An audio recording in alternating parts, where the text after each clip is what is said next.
안녕하세요. 절대값TV의 명품 PD 한PD입니다. 자, 오늘 시간은 서울시장 보궐선거 후 새 판이 짜여지는 주택시장 전망에 대해서 이야기해 보겠습니다. 자, 최근에 그 주택시장이 몇 가지 악재를 맞았죠. LH 사태로 3기 신도시가 스톱이 됐고, 그 다음에 그 2사대 그 공공 재개발, 재건축, 자, 그리고 신도시 추가, 자, 원대하게 문재인 정부가 임기 말기에 추진하는 정책이 LH 사태로 거의 스톱이 됐어요. 자, 뭐 그걸 추진하던 장관이 물러났으니까 그 정책의 차질을 빚겠죠. 힘들다고 봐야 되겠죠. 이제 그 정책이 지금 국토부 장관도 지금 못 뽑고 있는 상황이니까 임기도 얼마 안 남았고, 자, 그 상황에서 3기 신도시를 철회하라는 여론이 굉장히 높아요. 제가 보니까 7대3 70% 여론조사 나오면 그렇게 나오는 것 같아요. 신문에서 보니까. 자, 그것도 쉽지가 않죠. 철회한다는 것도. 지금까지 정부가 추진하던 정책에 브레이크가 걸렸어요. 자, 그런데다 또 이게 문제가 되는 게 뭐냐면, 대한민국의 가장 큰 지자재 서울과 부산. 자, 그 선거에서 지금 여론조사에 의하면, 신문에 나오는 여론조사에 의하면 또 여당이 밀리고 있어요. 자, 밀리고 있는데 그 반대되는 야당의 정책이 지금 여당의 정책과는 또 반대되는 정책을 또 피고 있어요. 전혀 반대되는 정책을 피고 있다. 자, 그러니까 오늘은 그 반대되는 정책이 무엇인가?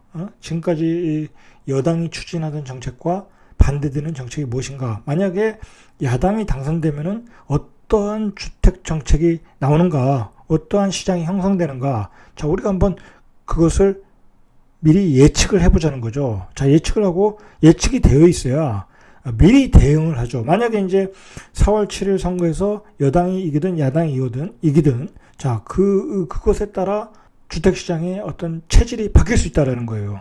자, 이제 그런 점에 좀 포인트를 맞춰보겠습니다.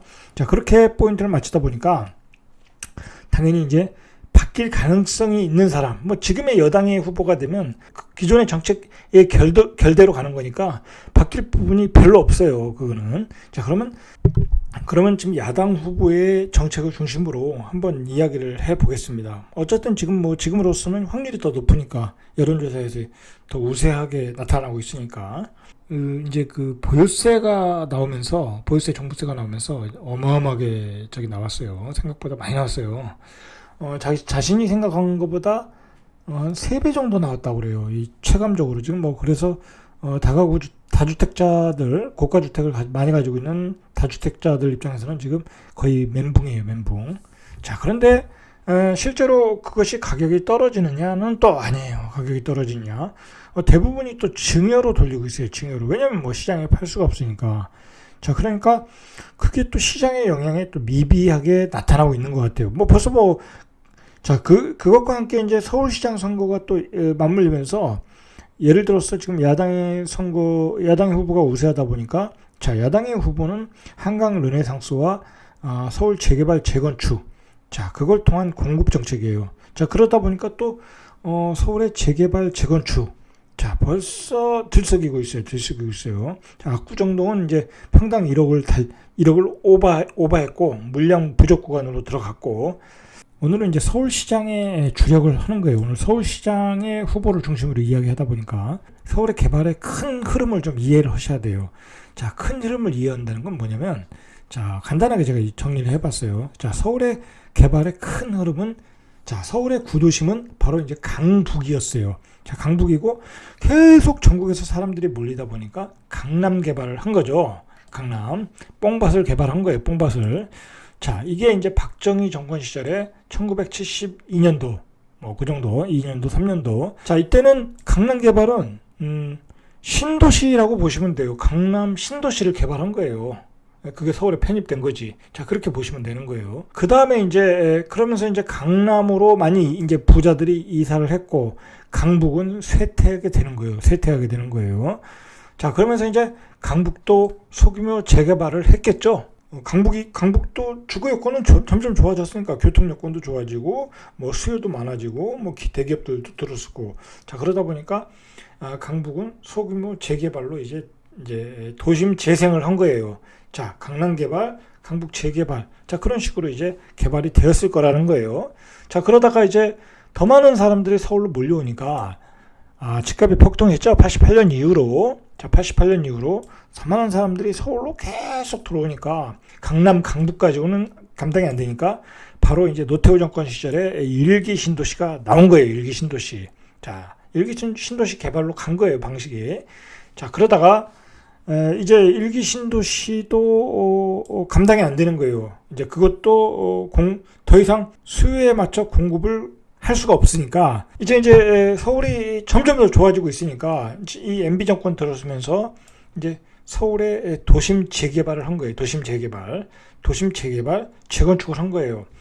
커다란 그 개발이 이루어졌다. 뉴타운. 자, 이게 이루어진 거예요. 자, 이게 반 정도는 이루어졌고 반 정도는 이렇게 또 지지부진하다가 최근에 또 이루어지고 박원순 시장 때 해제된 것도 있고, 자, 이런 방식으로 왔다라는 거예요. 이런 흐름으로 왔다. 자, 이렇게 보시면은 신도시 개발, 재개발, 신도시 또 재개발. 결국은 신도시가 들어서고 그 다음에 재개발 방식이 들어서고 다시 신도시가 들어서고 다시 재개발 방식이 들어서고, 자, 이게 반복이 되더라는 거예요. 반복이 되더라. 그 다음에 이제 중요하게 생각해야 되냐면 바로 이 용산 지구 단위계획이에요. 이게. 자, 이건 이제 용산구청장이 그것을 이제 제안을 한 거죠. 그 용산 미군 기지가 이전을 하면서, 자, 그걸 공원화하면서 좋은 인프라가 생기니까, 그리고 용산이라는 땅이 굉장히 그 알짜배기 땅이에요. 강남 중에서는 알짜배기 땅이에요. 강북 중에서는. 자, 강북 중에서가 아니라 서울과 서울 전체적으로 봐도 원래는 알짜배기 땅이에요. 알짜배기 땅. 왜 그러냐면, 자, 그 땅이 얘기가 좀 길어지긴 해도 청와대와 서울역, 그 다음에 한강, 그 라인으로 이어지는 그 도로가 굉장히 그 뭐랄까요, 그 서울의 어떤 대정맥 같은 땅이에요. 최고의 그 교통수단, 교통 스테이션이었잖아요. 주로 철도를 이용하던 시절이었기 때문에. 자, 그러다 보니까 그 지역이 알짜배기 땅이고, 그 지역을 체계적으로 지구단위 계획을 세워서 고급지로 만들자. 자, 그런 게 이제 용산 지구단위 계획이었어요. 이게 서울 개발의 또 커다란 축이었어요. 왜 그러냐면 용산은 제2의 강남이 된다고 하면서 강북 재생의 어떤 그 선두주자가 됐던 거예요. 자, 바로 이게 서울 개발의 흐름이었다는 거예요. 자, 이런 개발의 흐름을 우리가 이해를 하고 있어야 돼요. 그래야 앞으로 새롭게 판이 짜여지는 거에 대해서 가령 예를 들어서 오세훈 시장의 한강 르네상스와 연결을 시킬 수 있는 거예요. 오세훈 시장의 한강 르네상스는 결국 MB의 바로 뉴타운 개발과 연결이 되는 거예요. 자, 그 얘기는 또 뭐냐면 이 오세훈 방식과 MB의 방식은 지금 좌파 정부가 추진하는 어떤 도심 재생 방식과 그 다음에 신도시 추진 정책과는 상반되는 거예요. 결이 다르다는 거예요. 결이 다르다.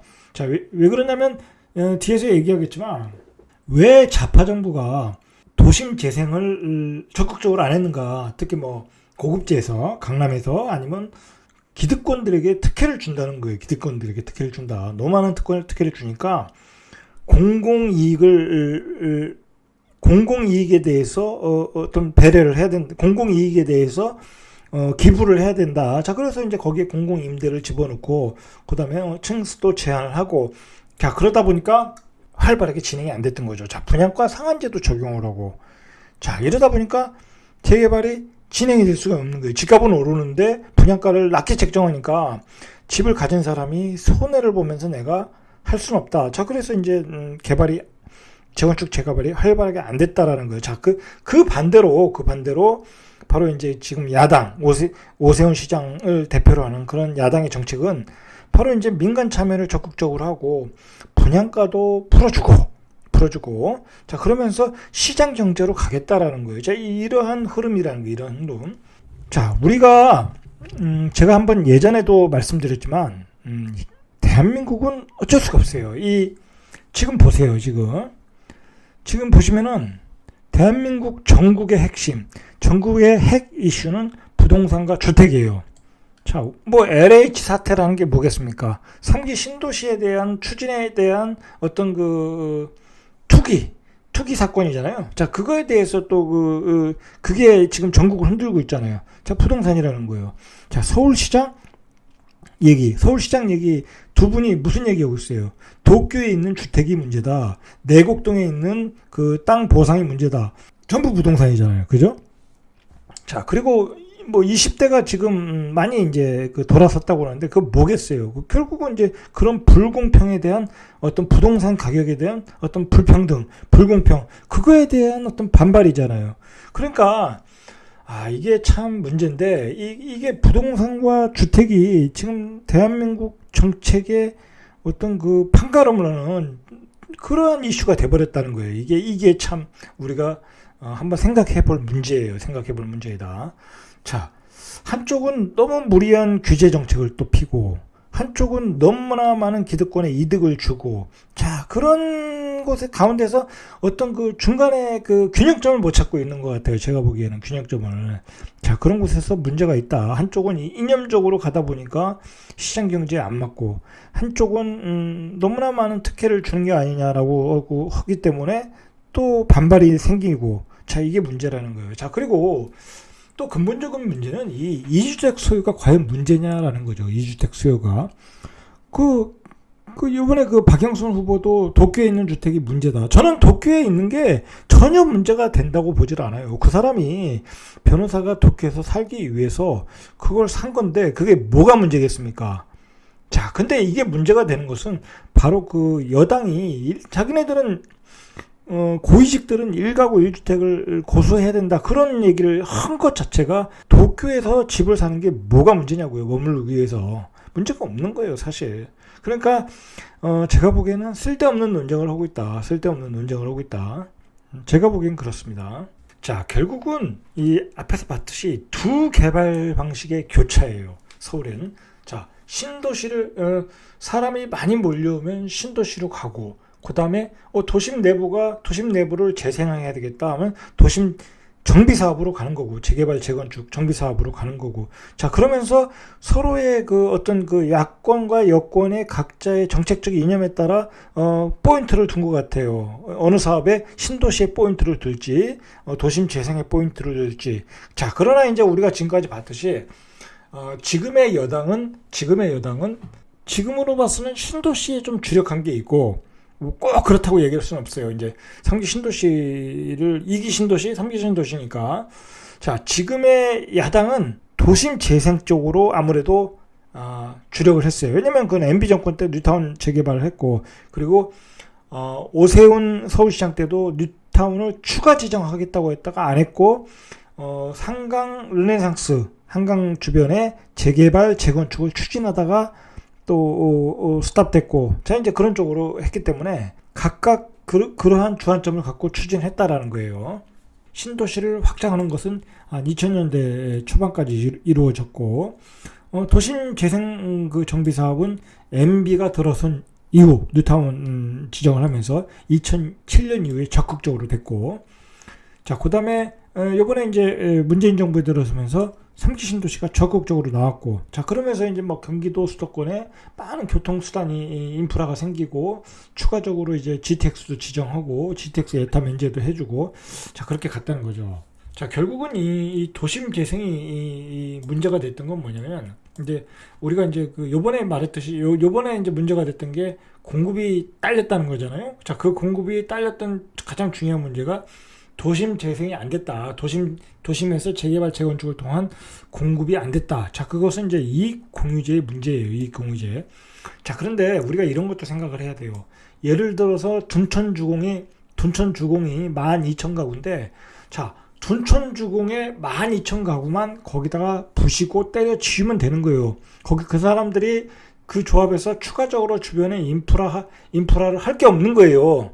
자, 그런데 12,000가구에 예를 들어서 광명 신도시를 5만 가구를 짓는다. 5만 가구, 5분의 1 이상을 짓는데 아무런 예산이 추가 인프라가 안 들어가는데, 광명 신도시에 5만 가구를 지을 때는 얼마나 많은 국가 예산이 들어가겠어요. 거기다가 교통수단이라든지 그것도 수용한다든지 많은 그 예산이 들어가지 않겠습니까? 뭐 거기다 철도도 깔아야 되고, 자 그만큼 도심 재생이 여러 가지로 유리하다고 보는 거예요. 경제적이라고 보는 거예요. 그리고 아무래도 광명시, 신도시는 멀지 않습니까? 아무래도 거리상으로는 뭐 도심보다는 먼 거니까. 자, 그런 점에서 이제 어떤 그 효율성은 떨어진다. 자, 그래서 어떻게 보면 이제 그 건축 전문가들은 이 도심 재생을 더 적극적으로 해야 된다. 또 그리고 지금은 축소 시대, 수축 시대잖아요. 이제 앞으로 이제 2030년 이후에는 인구가 줄어드는 거니까 너무 외곽으로 확장하면 안 된다. 자, 그래서 도심 재생을 적극적으로 해야 된다. 자, 그게 방향은 맞아요. 맞는데 거기에 이제 추가적인 그 인센티브를 못 준다는 거죠. 정책적 이념에 따라. 자, 어쨌든 이 LH 사태가 이 문제가 됐던 것은 바로 이제 상기 신도시를 추진하는 과정에서 LH 사태가 문제가 됐던 것은 뭐냐면, 정부가 투기하지 말라고 그랬는데 그래서 투기를 많이 안 했죠. 그 투기하면 적폐 세력이라니까. 자, 그런데 이 LH 사태로 배부른 돼지가 있더라는 거예요. 배부른 돼지가. 자, 그게 누구였냐? LH 직원들, 공무원들, 고위직들이 그랬다라는 거예요. 고위직들이. 뭐 청와대 경호처 과장도 했다고 그러고 일반 시민들이 열받는 거예요. 그리고 중요한 거는 예를 들어서 상기 신도시가 만들어지면 어차피 분양도 못 받아. 이거 고득점 아니면 분양도 못 받는다. 일반 사람들은 다 그렇게 생각을 하니까 내가 분양도 못 받지. 그리고 LH 사태로 땅 투기해서 배부른 돼지들이 있었지. 자, 그러니까 신도시 철회하라고 얘기가 나오는 거예요. 저는 개인적으로 이걸 철회하기는 쉽지 않다고 봐요. 이거 만약에 철회했다가는 서울 수도권 집값은 폭등한다. 그렇게 보셔야 돼요. 간단한 문제가 아니에요. 그런데 너무나 많은 부조리를 느꼈다는 거죠. 그 20대, 30대들이. 그렇지 않겠습니까? 내가 분양도 못 받는 그 신도시에 엉뚱한 그 돼지들이 들어가서 배부르게 먹고 있더라는 거, 배부르게 먹고 있더라.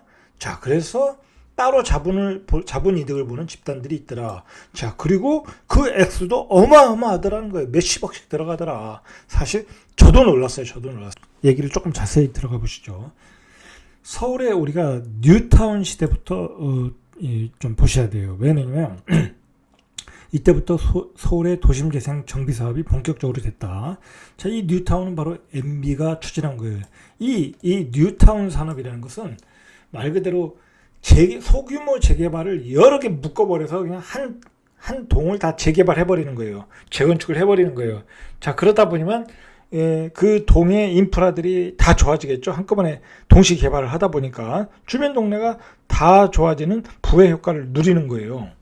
그 40개 뉴타운의 추가 지정까지 이렇게 오세훈 시장, 전 오세훈 시장이죠. 그때 그 당시에 추진했죠. 이제 뉴타운 개발이 탄력을 받으면서 뭐 그냥 빌라들이 다 올라가니까 그럼 우리 동네도 해달라 해서 40개 뉴타운을 추가 지정. 만약 이거 했으면 서울시 전 지역에 추가 뉴타운 되는 거예요. 그러면 전부 다 아파트가 되는 거예요. 자, 이게 이제 여기에 어떤 정치적인 의미가 또 들어가 있어요. 이게 만약에 빌라에 살던 사람이 거기 아파트에 산다.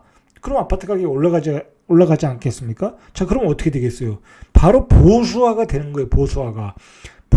보수층이 되는 거예요. 그러니까 오세훈 시장이 물러나고 박원순 시장이 되면서 그 뉴타운 산업을 스탑시킨 게 바로 그런 정치적 배경도 있는 거예요. 왜냐면 그 사람들이 빌라에 살다가 다 아파트가 지어져서 그 자산 가치가 올라가서 보수화가 되면 지금의 여당 좌파 정부에겐 불리하겠죠. 자, 그런 개발과 정치는 서로가 함수 관계가 있게 전개되어 온 거예요. 그래서 이제 오세훈 시장이 이제 물러나고 보궐선거로 이제 박원순 전 시장이 이제 당선되면서 이분이 한 일이 이제 지지부진한, 또 그 뉴타운 산업이 그 당시에는 뭐 다 활발하게 다 된 것도 아니고 반대하시는 분들도 많았어요. 왜냐면 자기 단독주택 뺏기고 아파트를 하나 받는데 추가 분양금을 내라. 그게 또 그 당시에는 정서적으로 잘 안 맞았어요. 그냥 아파트 하나 공짜로 주는 줄 알았죠.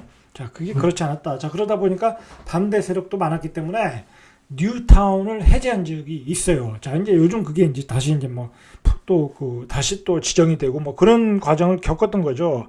자, 이렇게 지금 이렇게 보다시피 오세훈 시장 박원순 시장 다른 정책으로 간 거예요. 한 사람은 뉴타운을 추가 지정하려고 했던 거고, 한 사람은 당선돼서 뉴타운을 해제하려고 그러고, 이렇게 반대로 갔다. 결국은 도심 재생에 대해서는 지금의 좌파 정부는 꺼려했고, 자, 그리고 지금의 야당은 적극적으로 개발을 추진했고, 이렇게 흐름을 보시면 알 수가 있는 거예요. 자, 그러면 우리가 그 지금 두 후보 중에 만약에 이제 세 판이 짜여지면 다른 정책이 나올 수 있는 오세훈 후보의 정책을 우리가 한번 봐야 돼요.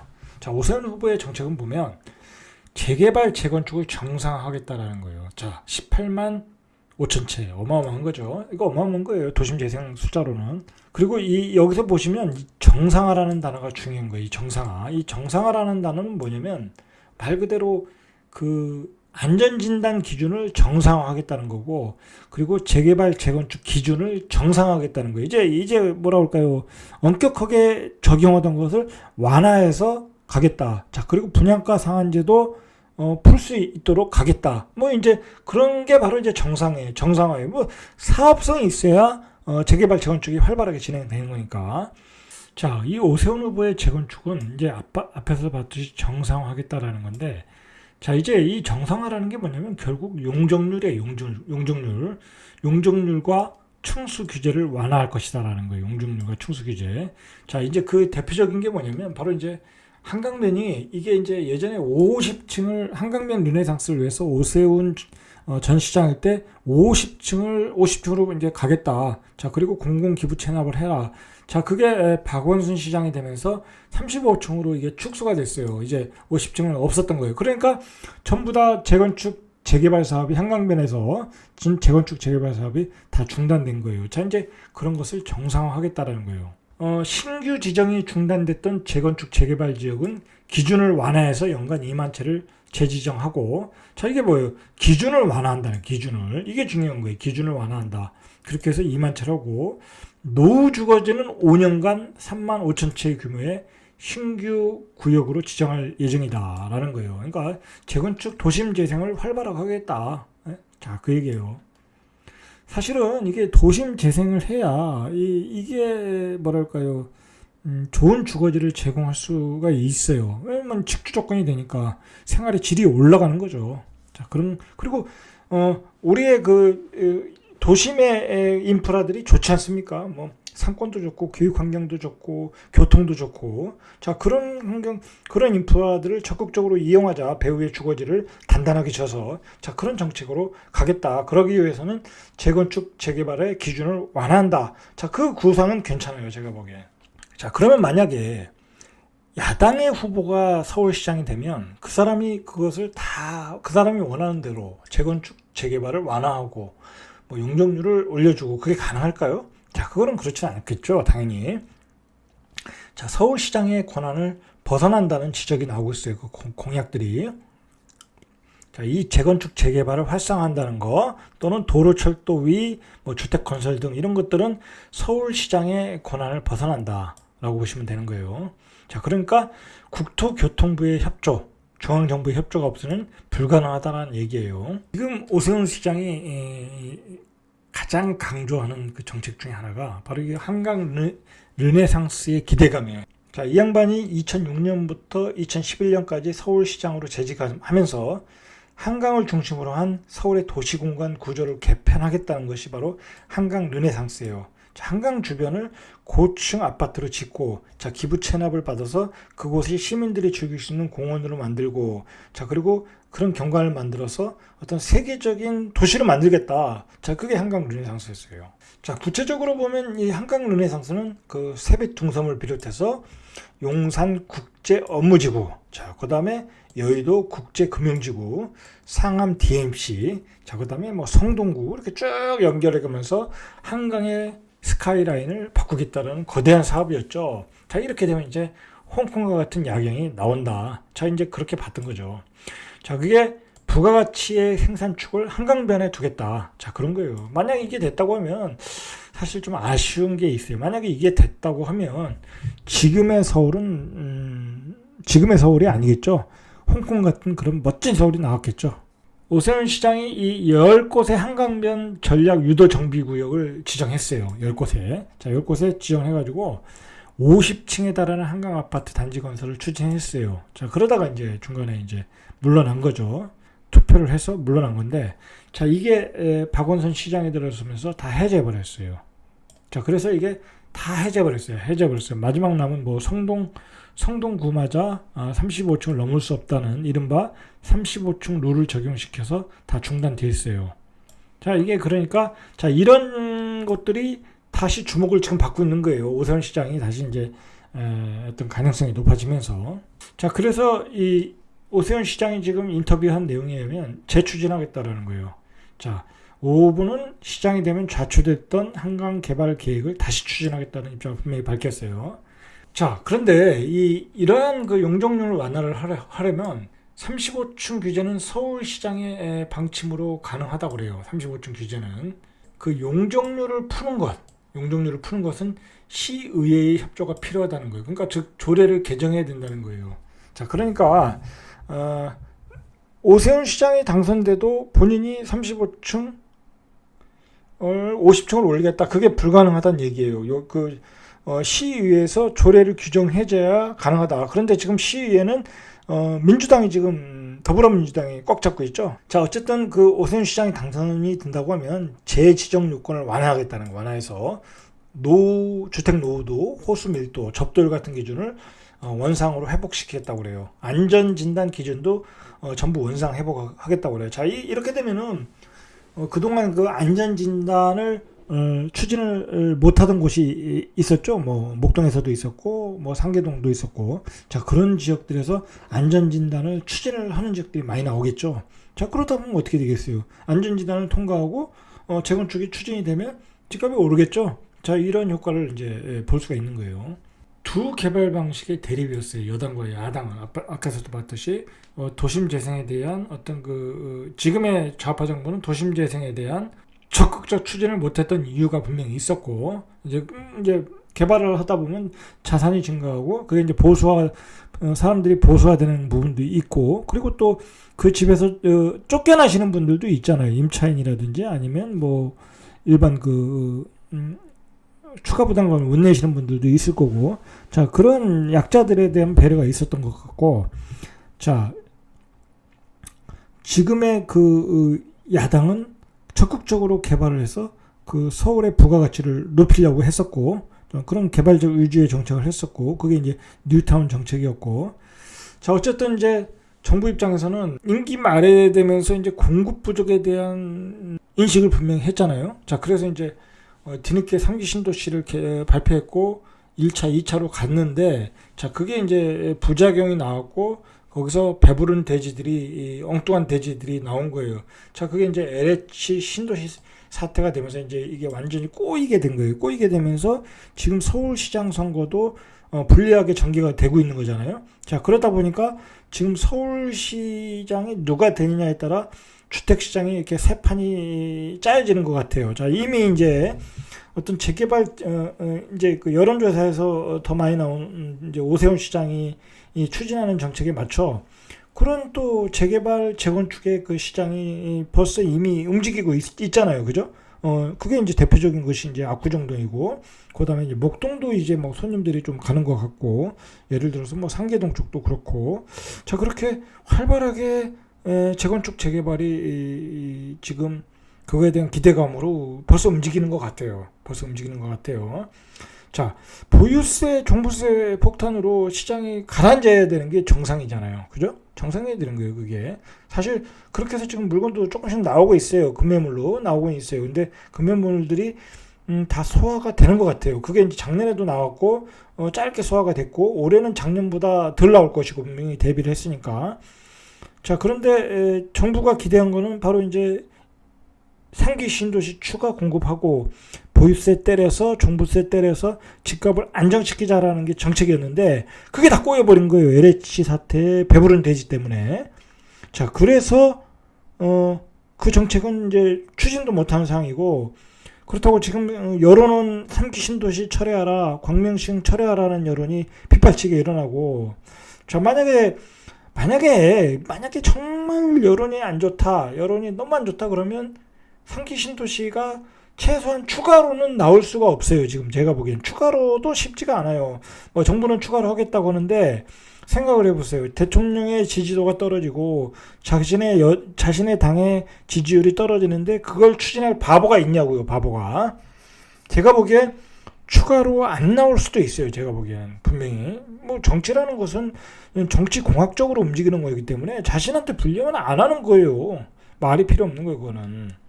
자, 그리고 자신한테 불리하면 광명시흥도 처리할 수 있는 거예요. 그러니까 모르는 거예요. 모르는 거. 자, 그만큼 이게 지금 복잡한 함수 관계가 되어버린 거예요. 그리고 일단은 그 서울 4월 7일 보궐선거가 끝나면 만약에 이제 지금의 야당의 후보가 당선이 된다면 당연히 이제 또 새로운 서울 수도권 시장이 큰 지각 변동이 일어날 수 있다라는 거예요. 왜냐면 자, 예를 들어서 공공재개발한다고 사면은 청산한다고 그러잖아요. 그죠? 사면은 청산하니까 그 썩다리 빌라들이 재개발 재건축이 가능한 썩다리 빌라들이 올 스톱 됐어요. 올 스톱. 매매가 스톱이 된 거예요. 누가 사겠어요? 청산하겠다는데. 자, 그런데 지금 이미 공공재개발에 그것을 추진하던 수장은 이제 이미 목이 날라갔고, 자, 그 다음에 그걸 추진할 수 있는 추진력은 잃어버렸고, 그 다음에 시장도 또 바뀔 수도 있고, 자, 그러면 어떻게 되겠어요? 다시 또 그런 시장에 불이 붙을 수 있다라는 거예요. 불이 붙을 수 있다. 자, 그런데 문제는 뭐냐면 이런 부동산 정책이 대선하고도 또 대선의 핵심 이슈로 연결이 되어질 수 있어요. 자, 그러니까 이게 부동산 이게 바람직한 현상은 아니죠. 우리 정치를 어떤 흔드는 어떤 정치적 선거의 결정적인 요소가 되는 것은 별로 바람직하지 않은데 그게 자꾸 결정적인 요소가 돼가고 있어요. 그것에 따라 어떤 지지율이 요동을 치고 있는 것 같아요. 제가 보기엔 요동을 치고 있는 것 같아요. 이게 바람직한 현상은 절대 아니다. 어떤 뭐 정책이라는 게 외교도 있고 뭐 군사도 있고 뭐 여러 가지 복지도 있고 여러 가지가 있는데 어떻게 부동산 하나 가지고 이렇게 너무 편중이 돼서 흔들린다고 하면 안 되겠죠. 자, 그러면 안 되는 거예요. 좋은 방향은 아니다. 4월 7일 이후에 새로운 판이 짜질 것이다라는 거예요. 이 서울의 주택시장. 자, 서울의 주택시장이 흔들리면 수도권의 주택시장이 다 흔들려 버리는 거예요. 자, 수도권이 흔들리면 지방의 광역시도 다 흔들려 버려요. 자, 지방의 광역시가 흔들리면 그 주변에 있는 도시도 흔들려요. 전국의 도시가 다 흔들려요. 그리고 우리의 정치적인 일정이 또 흔들리기에 딱 좋게 되어 있어요. 스케줄이. 자, 4월 선거가 끝나면 이제 대선이에요. 대선. 자, 대선의 후보들이 또 무슨 얘기를 하겠어요? 다 정치적인 그 선심 정책을 내놓지 않겠습니까? 그렇지 않겠습니까? 자, 그렇게 되면 다 공약만 남발하다 보면 또 부동산이 또 움직일 수 있다.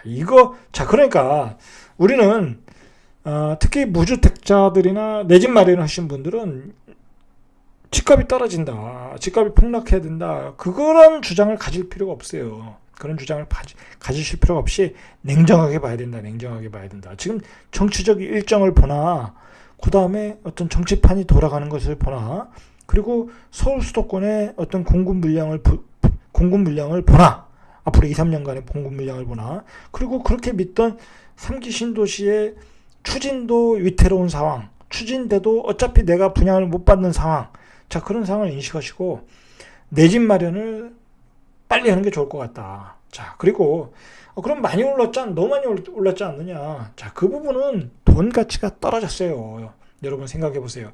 우리가 7%, 8%대 집을 사던 거와 그리고 지금 3%, 2.5%에 사는 때는 집값이 반토막 난 거예요. 이미 반토막 난 거라니까요. 자, 그 반토막 난 거에 새 아파트는 당연히 올라가겠죠. 수요가 많고 공급은 모자르니까. 자, 그런 논리로 생각을 해야지. 집값이 너무 많이 올랐다. 나는 하나도 손해 안 보고 집을 사겠다. 그게 말이 되겠습니까? 내가 융자를 내고 사는데, 융자 대출받아 사는데 금리가 떨어졌잖아요.